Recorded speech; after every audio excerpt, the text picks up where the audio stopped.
شروع اللہ کے نام سے جو بڑا مہربان اور نہایت رحم کرنے والا ہے۔ السلام علیکم ورحمۃ اللہ وبرکاتہ۔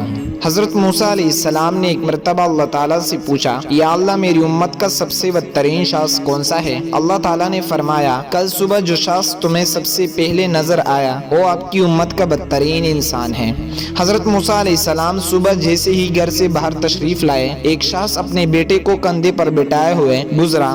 حضرت موسیٰ علیہ السلام نے دل میں سوچا، اچھا تو یہ میری امت کا سب سے برا انسان ہے۔ پھر آپ اللہ تعالیٰ سے مخاطب ہوئے اور کہا، یا اللہ میری امت کا سب سے اچھا انسان کون سا ہے، اسے دکھائے۔ اللہ تعالیٰ نے فرمایا، شام کو جو شخص سب سے پہلے آپ سے ملے وہ آپ کی امت کا سب سے بہترین انسان ہے۔ حضرت موسیٰ علیہ السلام شام کو انتظار کرنے لگے کہ اچانک ان کی نظر صبح والے بدترین انسان پر پڑی۔ یہ وہی شخص جو صبح ملا تھا۔ حضرت موسیٰ علیہ السلام نے اللہ سے کلام کیا، یا اللہ یہ کیا ماجرا ہے، جو شخص بدترین تھا وہی سب سے بہترین کیسے ہو سکتا ہے؟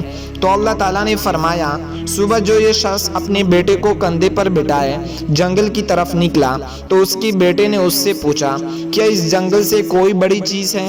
اس نے کہا، ہاں بیٹا یہ پہاڑ جنگل سے بھی بڑا ہے۔ بیٹا بولا، ان پہاڑوں سے بھی بڑی شے؟ وہ بولا، ہاں یہ آسمان پہاڑوں سے بھی بڑا اور وسیع ہے۔ بیٹے نے کہا، ابا اس آسمان سے بھی بڑی کوئی چیز ہے؟ باپ نے ایک سرد آہ بھری اور دکھ بھری آواز میں بولا، ہاں بیٹا اس آسمان سے بھی بڑے تیرے باپ کی گناہ ہے۔ بیٹے نے کہا، ابا تیری گناہ سے بھی بڑے کوئی چیز ہے؟ باپ کی چہرے پر ایک چمک سی آ گئی اور اس نے بولا، ہاں بیٹا تیری باپ کی گناہوں سے بھی بڑے میرے رب کی رحمت اور اس کی مغفرت ہے۔ اللہ رب العزت نے فرمایا، اے موسیٰ مجھے اس شخص کی اعتراف گناہ اور ندامت اس قدر پسند آیا کہ میں نے اسے بدترین شخص کو تیری امت کا سب سے بہترین انسان بنا دیا۔ جزاک اللہ۔